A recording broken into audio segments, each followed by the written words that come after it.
বিসমিল্লাহির রহমানির রহিম। ঈদ মুবারক, ঈদ মুবারক।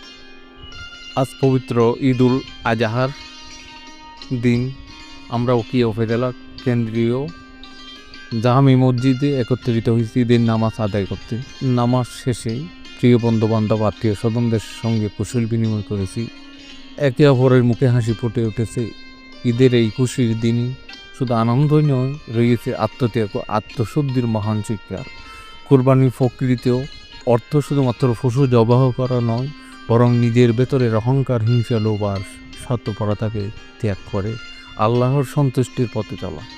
হযরত ইব্রাহিম আলাইহিসসালাম তার পুত্র ইসমাইল আলাইহিসসালামের মহান ত্যাগ আমাদের শেখায় আল্লাহর সন্তুষ্টির জন্য আমরা কীভাবে নিজেদের প্রিয়তম জিনিসকেও উৎসর্গ করতে পারি।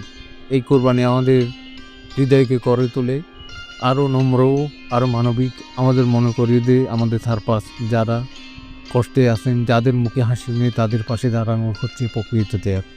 আসুন আমরা সবাই শুধু মাংসের ভাগ নয়, ভালোবাসা, সহানুভূতি আর মানবতার আলো সবার মাঝে ছড়িয়ে দিই।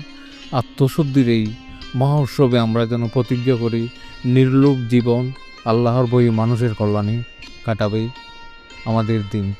আল্লাহ আমাদের সকলের কোরবানি কবুল করুন, আমাদের মনকে করুন পবিত্র, জীবনকে করুন বরকতময়।